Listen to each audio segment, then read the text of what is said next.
Coucou, désolée du retard. Je commence cet après-midi par une petite recette pour prévoir mon dessert de ce soir. Donc, la thématique, j'espère que vous allez bien depuis hier déjà. J'enquille déjà parce que en fait, je suis déjà dedans depuis ce matin puisque j'ai préparé des ingrédients de cette recette. Alors, j'ai le soleil dans l'œil, c'est un petit peu gênant, mais c'est comme ça. J'ai préparé les ingrédients déjà, les basiques de cette recette ce matin. Et je vais poursuivre la recette maintenant. Donc, c'est une recette de basique pour une douceur alternative. C'est un dessert et c'est un dessert au chocolat. Et donc c'est un entremets. La recette c'est entremets au chocolat. Je vous dis la recette, l'intitulé, je l'ai plus dans la tête, pourtant j'ai fait la première partie ce matin. Donc ça demande un petit peu de pause. Salut Rosen. Donc entremets chocolat noisette pour être exact. Je vous ai préparé ce matin des basiques pour faire cette recette. Je réfléchis parce que j'en ai laissé un dans le frigo. Bon, c'est pas grave. Donc là, il me reste juste à finir la recette. Donc ça va pas être très très long en plus. Donc l'entremet chocolat noisette, c'est un entremet avec du lait de riz. Et de la purée de noisettes. En fait, c'est les deux ingrédients que j'ai fait ce matin dont les économies sont assez importantes puisque le lait de riz à faire soi-même, c'est 5 centimes. Allez, non, 0,05 centimes, pardon. Oui, donc 5 centimes, je dis des bêtises. 10 centimes, 5 centimes, ça dépend du riz que vous mettez, etc. Alors que quand vous l'achetez, c'est entre 1,50 € et 2,50 € le litre. Et là, je vous dis le prix pour 1 litre aussi. Donc voilà, alors vous me direz du lait de riz, on n'en utilise pas souvent. Bah justement, en fait, l'idée c'est... donc je l'ai dit dans une des vidéos, donc vous le entendrez une autre fois. Si dans son repas on va utiliser de la crème, du beurre, on mange du fromage, on a accumulé les produits laitiers, alors il en faut peut-être un peu, on va pas lancer le débat. En tout cas c'est une recette alternative et bien souvent les recettes alternatives ça coûte un peu plus cher forcément et en tout cas dans le commerce ça coûte cher. Ça, c'est une chose qui est sûre. Donc, le lait de riz. Je vais vous chercher la bouteille, ce sera plus simple. Hop. Que j'ai mis dans le frigo. Pas du tout. Que j'ai laissé refroidir. Alors, ça, c'est moi. En fait, comme c'était chaud, parce qu'il faut le faire chauffer, et du coup, je l'ai laissé dehors. Donc, il est encore tiède. Et donc, je vous mettrai en commentaire... Non, pas du tout, pas en commentaire. Je vous mettrai en description de cette vidéo et des autres vidéos. Je vais vous mettre toutes les vidéos de cette recette dans un post. Ça fait 3 vidéos. Donc le lait de riz, je disais, je ne l'ai peut-être pas laissé tremper suffisamment longtemps, donc il est un petit peu palo. Après, je l'ai utilisé comme ça, je vais l'utiliser comme ça. Et j'ai fait aussi la purée de noisettes. Je vous mettrai en commentaire les recettes où je les ai trouvées, évidemment, parce que c'est des recettes que moi je vais chercher les recettes des autres, hein, je vais pas changer les recettes qui marchent. Donc ma purée de noisettes, ma pâte de noisettes qui est un petit peu épaisse, j'ai pas mis de miel ni de sirop d'agave dedans pour pouvoir l'utiliser aussi en salé. Hein, vous irez voir, mais en salé, dans la purée, dans les veloutés, tout c'est intéressant. Donc je vous ai fait tout un petit speech sur les purées d'oléagineux que vous pourrez aller voir dans les vidéos que je vais vous mettre. Et ça c'est délicieux, c'est vraiment très très bon comment dire, ça remplace... Entre guillemets, ça remplace, que forcément c'est pas la même texture, c'est pas les mêmes composants, mais ça va remplacer la matière grasse apportée par le beurre dans certaines recettes. J'ai pris sur le site YouMix cette recette que j'ai déjà citée dans certaines vidéos. Et elle propose de faire un coulis en rajoutant un peu d'eau pour mettre sur les crêpes, par exemple. Enfin, on a plein d'utilisations. On peut tartiner, on peut faire des coulis, on peut l'utiliser en cuisine. C'est super bon et il y a plein de propriétés. Vous pourrez voir ça dans la vidéo de la purée de noisettes. Donc, dans cette recette, il nous faut du lait de riz, du sirop d'agave, de l'agar-agar. Donc, c'est un entremets. Une recette de dessert. Donc l'épaississant de cette recette-là, c'est l'agar-agar. Je ne sais pas si vous en utilisez. C'est utilisé dans les recettes végétariennes, pas que. C'est un épaississant, un gélifiant comme un autre. Après, comme les gélifiants, ils vont réagir en fonction de la température, du temps de pause, etc. Donc l'agar-agar, il faut que ça monte à une certaine température et après on le refroidit. Donc là, c'est cette partie-là que j'ai préparée à l'avance aussi pour cette recette. Donc ce matin, je vous ai fait 3 vidéos pour faire cette recette. Salut Hélène. Voilà. Alors c'est aussi un test, mais moi tout ce qu'il y avait dans cette recette me donnait envie. Donc cette semaine, ce sont des recettes. Pas cette semaine. Aujourd'hui, c'est une recette nouvelle. En mode, je l'ai testé pour vous. Alors forcément, je verrai. Peut-être que je peux déguster tout de suite cette recette. Donc, commencer à cuisiner. Donc, la première partie, alors j'ai pas repris la recette du début. Donc, salut Camille. Donc, la première partie, c'est de faire la préparation avec le lait de riz. Alors, c'est pas de faire le lait de riz, c'est de faire la préparation de l'entremet pour le lait de riz. Donc, ça veut dire qu'on met le lait de riz. Je le fais pas parce que j'ai déjà fait. Parce que ça, si vous avez suivi, c'est ce qu'il faut faire poser au réfrigérateur pendant 2 heures. 2 heures. Donc, je l'ai fait tout à l'heure. Donc, le lait de riz, le sirop d'agave et une cuillère à café d'agar-agar. Alors, il y a différentes sortes d'agar-agar. Donc, je teste la recette comme ça pour vous aujourd'hui. Si vous utilisez un agar-agar différent, ce qui est une forte chance, peut-être pas toujours le même, vous pouvez avoir un résultat différent un petit peu. C'est pas très grave, c'est comme ça. Je vais rapprocher Monsieur Terence.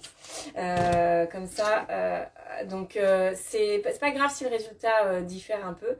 Je vous testerai une autre recette de dessert avec l'agar-agar que j'aime beaucoup.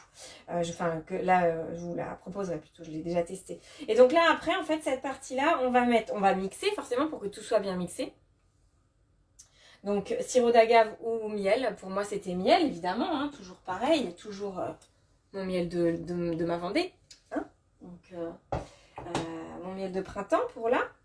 Et donc, on fait 8 minutes de cuisson à 100 degrés. Donc là, on monte l'agar-agar en température. Et après, donc il me dit transvaser dans un récipient, placer au réfrigérateur et laisser prendre pendant 2 heures. Très bien. Laver le bol. Du coup, j'ai eu le temps de le faire. Et là, je vais mettre 40 g de chocolat noir détaillé en morceaux. Alors, mon choix, c'est de prendre du chocolat... salut au bibus. De prendre mon chocolat à 86%. C'est pareil, c'est un test. Alors, j'ai un intrus. Salut. Salut. Je suis désolée, j'ai des intrus. Du coup, je suis en live sur Facebook. Voilà, merci. Voilà, pour la petite histoire, je vous ai dit que j'avais des chevaux et donc j'ai mon maréchal Ferrand qui vient d'arriver pour ferrer mes chevaux. Voilà, c'est ça. C'est ça la magie du direct. Donc il va faire son travail de maréchal Ferrand. Donc je vous disais que je mets un chocolat à 86% et qu'on me demande 40 grammes. Et moi j'aime bien quand c'est très chocolaté. Très fort en chocolat. Comme ma tablette fait 100 grammes. Je rigole parce que de toute façon j'en mange tous les jours le chocolat. Donc voilà. Et dans ma tête, 40 grammes c'est pas assez en fait. Dans un dessert, c'est pas assez du tout. Donc, 40 grammes. Je vais voir combien ça fait et je vais dire si je suis d'accord. Hein, parce que moi, je discute un peu tous les ordres. Sauf ceux de ma chef, si tu nous regardes. Hop. 40 grammes pile. Voilà. Allez. Un petit peu de gourmandise. Ça ne me fera pas de mal. Ok. Suivant. Et là, je vais mixer. Vous savez comment ça fait du bruit, mixer le chocolat. Il me faut un gobelet doseur. Il est là. Pardon, excusez-moi. Je vais cacher la caméra. Je fais Les entremets chocolat noisette, Camille. Dans mon idée, c'est de faire une recette avec alternative, c'est-à-dire sans produits laitiers, sans produits de lait de vache, de lait de brebis, de lait de chèvre, pour changer un petit peu, pour changer de goût. Et du coup, je vous mettrai en lien des vidéos du lait de riz et de la purée de noisettes, qui sont deux choses très économiques à faire soi-même, j'entends. Voilà.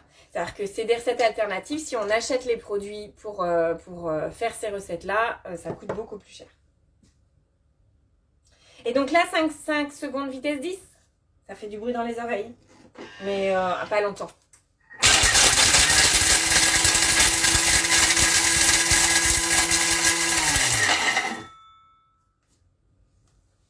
Et là, il me faut une spatule. Toujours pareil, de l'autre côté.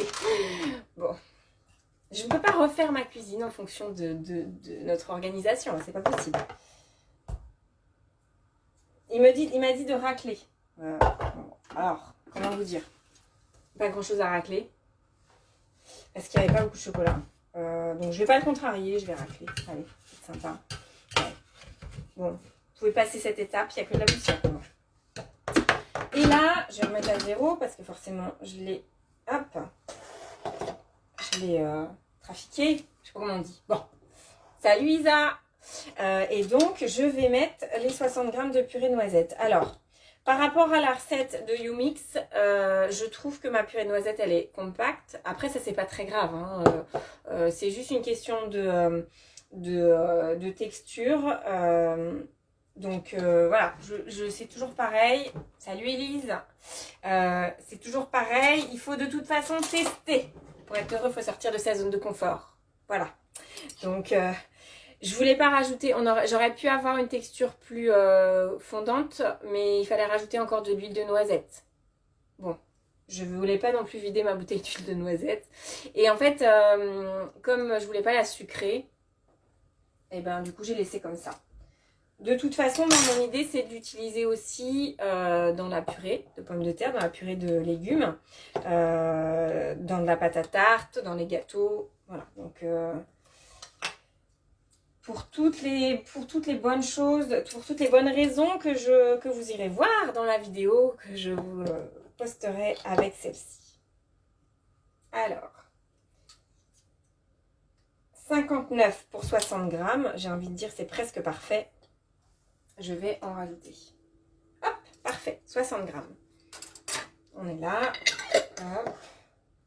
Et après, insérer le couvercle et le gobelet doseur.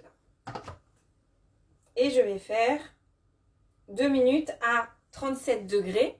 Le but, c'est de ne pas trop chauffer la purée d'amande. Vitesse 2 et on chauffe. D'accord? Donc là, on va faire fondre le chocolat. Où je disais, c'est un test aussi par rapport au chocolat. C'est que forcément, si on utilise, je ne sais pas si vous avez déjà utilisé du chocolat de couverture, du chocolat pâtissé, différents types de chocolat pour la même recette et vous n'avez pas le même rendu forcément. Si vous regardez dans les ingrédients, le chocolat il n'a pas forcément la même quantité de matière grasse. Et donc ils ne font pas de la même manière non plus. Donc je vais quand même tester, voir comment ça fond avec ce chocolat là. Et puis je vais adapter tout simplement.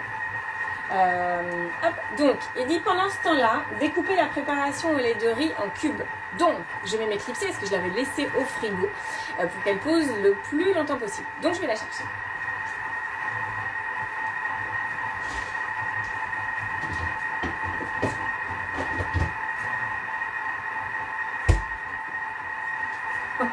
Alors, c'est rigolo, parce que, je sais pas si vous voyez, elle se décolle. Elle glisse. Elle glisse, elle a l'air pas mal prise, ma foi. Ouais, bah oui, parce qu'elle se découpe. Elle se découpe très bien.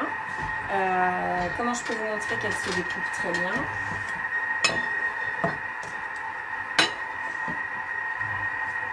Voilà, tout simplement comme ça.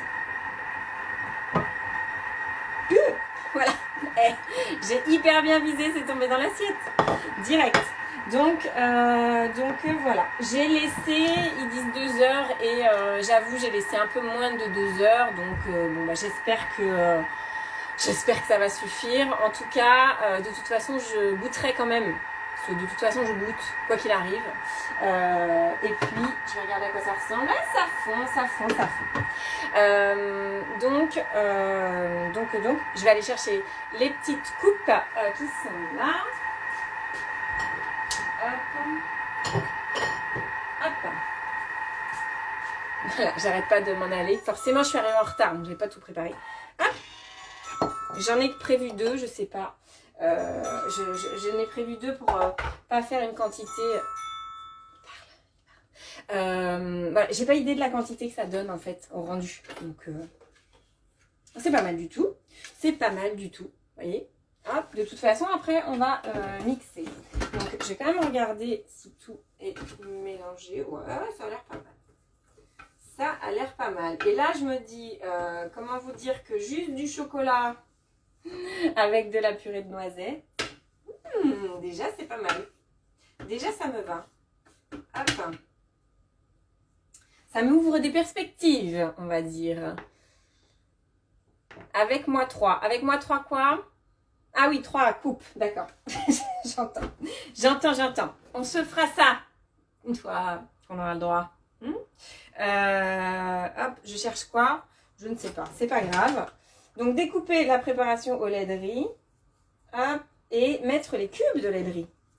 Alors moi mes cubes ils se vautrent un petit peu. Bon, c'est pas très grave. De toute façon si ma texture n'est pas suffisamment prise, j'ai envie de vous dire que ça retournera au frigo et puis c'est tout. Après l'idée c'est que pour que ça soit bien mélangé, bien amalgamé, je pense comme n'importe quelle crème dessert, il faut aussi que ça soit un petit peu pris. Hop, donc, suivant. Insérer le couvercle et le gobelet doseur.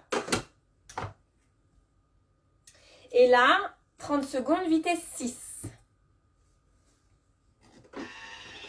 Trop simple.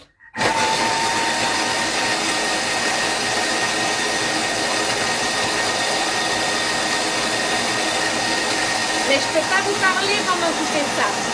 Eh oui.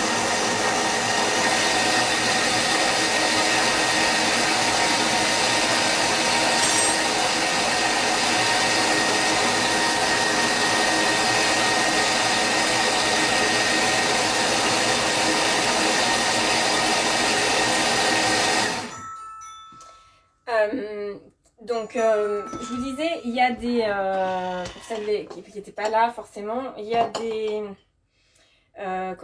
des textures différentes en fonction de l'agar-agar qu'on utilise. C'est pas la phrase que je voulais dire au début, mais c'est pas grave. C'est un peu ça. Ouais. Et du coup, ça l'a un petit peu liquéfié forcément. Donc, mais c'est pas grave, ça sera bon quand même. Et je pense qu'il faut remettre au frais.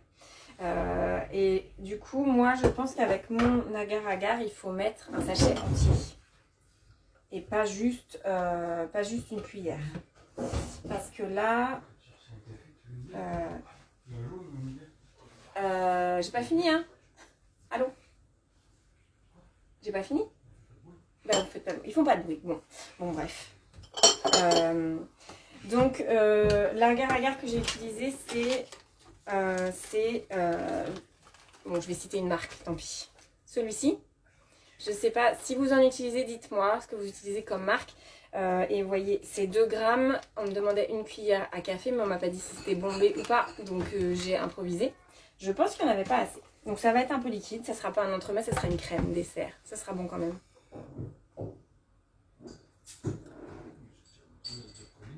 Hop. Hop. Et voilà. Bon, je goûte. Allez, je goûte. Bon, c'est beau sinon. Tu veux des couverts? J'ai fait le dessert. Non, tu veux pas emmener le dessert? D'accord. Je propose. Voilà. Donc, voilà, c'est terminé. Je vous mets en lien la recette. Alors, c'est un petit goût de... un bon petit goût de noisette, vraiment. Je vous mets en lien pas le jus de pomme, je tourne de l'autre côté. Le lait de riz. Et je vous mets en lien aussi la purée de noisettes. Est-ce que vous avez déjà fait, Camille, est-ce que tu as déjà fait la purée de noisettes ou la purée d'amande? Quelqu'un a déjà fait la purée de noisettes, la purée d'amande? Élise, est-ce que tu as déjà fait ça? J'attends un peu vos réponses. Donc je vous mets les recettes en lien. La recette Cookie Dough aussi en lien. Testez-la. Bon après, je vous dis, avec un peu plus d'agar-agar pour que ça reste ferme même après le mixage. Et quoi d'autre? C'est tout, c'est déjà bien. Je vous redis, le lait de riz fait maison, moins de 10 centimes contre 1,50 €, voire 2,50 € le litre. La purée d'amande, je vous ai pas dit la purée d'amande. Oui Camille, tu as déjà fait la purée de noisettes, c'est parfait. Et alors ce que je t'invite à faire Camille, c'est nous dire quelle recette tu as fait. Si tu as fait une recette, évidemment si tu as suivi une recette. S'il y avait quelque chose, si on rajoutait quelque chose. Il y a sur Cookie Dough, vous avez une recette de purée de... Je réfléchis à comment ils l'ont appelé. Purée d'amande... zut flûte. Alors attendez. Je dis ça parce que sur Cookie Dough, il y a une recette de purée d'amande avec de la gomme de gare, avec du miel dedans, enfin un truc modifié, qui est très bon certainement. Il y a aussi la recette pâte d'amande complète, si je ne m'abuse. Je regarde, je vous dis ça tout de suite. Purée d'amande, voilà, purée d'amande au miel. Et dans la purée d'amande au miel, en fait, on va utiliser de l'amande, de l'eau, on va mettre de la gomme de gare comme épaississant pour avoir une texture définie. En fait, je vous disais, ma purée de noisettes, elle est un peu pâteuse, enfin elle est un peu sèche. Mais en fait, la quantité de matière grasse qu'il y a dans les noisettes, elle varie, comme dans tous les fruits, dans tous les légumes. Donc forcément, le résultat n'est pas identique d'une fois sur l'autre. Et je l'ai remarqué aussi avec la purée d'amande, mais il y a quand même moins de variantes avec la purée d'amande. Donc voilà, je vais vous dire bonne journée. Je réfléchis demain, oh là là, demain c'est ma recette préférée. Quelqu'un me connaît bien, c'est ma recette préférée de la terre avec le Thermomix. De la terre, de tout, de toute la vie. C'est la vie cette recette-là. Voilà. Et c'est demain après-midi, parce que ça sera pour le goûter après. Et c'est un truc de fou. C'est un truc tout simple, mais hyper économique. Donc, je vous mets aussi en commentaire, enfin en description de cette vidéo, les économies sur ces recettes-là, parce que si vous avez envie de faire attention, de varier votre alimentation avec, en utilisant des noisettes, des amandes, du riz, autre chose que des produits laitiers, et ben c'est possible avec le Thermomix. Vous avez un outil pour faire tout ça.